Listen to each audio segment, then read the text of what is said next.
disappointed by USWNT's World Cup performance? So are they.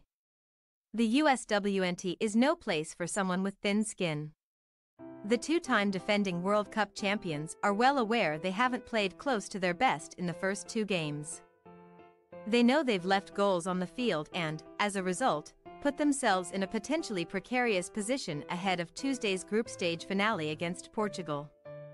They don't need to hear this from anyone else, because they've already said it to each other. "We're very direct when something's not going the way that we want it to go," Andy Sullivan said Saturday. "You have to be direct and clear and honest and loud. Take that to mean what you will.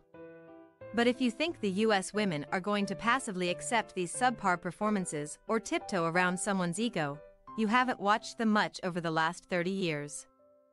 There's a reason Alex Morgan and Julie Ertz used the word ruthless and Crystal Dunn said relentless when asked to describe the USWNT, and it wasn't because of their record.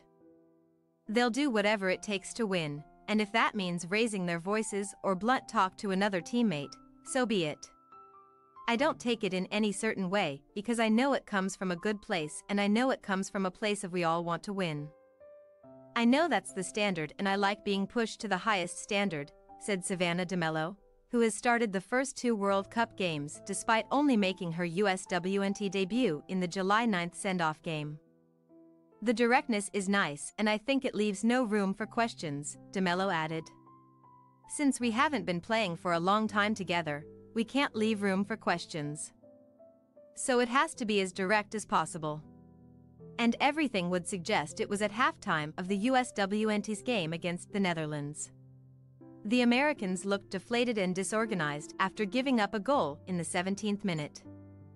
The first time since the 2011 quarterfinals they have trailed in a World Cup game. But the USWNT was a completely different team in the second half, especially after Lindsey Horan scored off a corner kick in the 60th minute following a dust-up with Lion teammate Danielle van de Donk. The USWNT didn't get the game-winning goal they needed.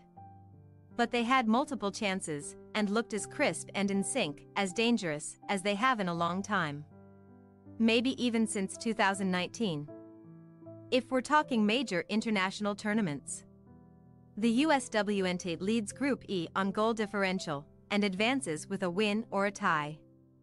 A loss to Portugal, however, and the Americans would likely get knocked out in the group stage for the first time ever at the World Cup or the Olympics. Like I said, it was very direct. Knowing we could do better and sorting out what the issues were, Sullivan said of the USWNT's halftime discussion during the Netherlands game. "This is what we didn't do well, this is what we need to do better, this is what went well, let's execute." This doesn't come from the coaches either. Not initially, at least. The team does its own self-evaluation before hearing from the coaches. Sometimes it's one player addressing the entire locker room. Sometimes it's several. Sometimes it's bench players sharing what they're seeing from the sidelines. Sometimes it's someone who plays your same position pulling you aside. DeMello said she's gotten feedback from both Horan and Rose Lavelle, who is all but certain to start ahead of DeMello once her minutes restriction is lifted. "That's what's been most helpful to me," DeMello said. "It's been open, honest and direct, and I think that's how it's always going to be. And if someone can't handle it, too bad. This is the USWNT, the most dominant and successful team in the world, and you adapt to its way of doing business rather than the other way around." Thanks for your watching. Don't forget to click the subscribed button and hit the bell icon for more.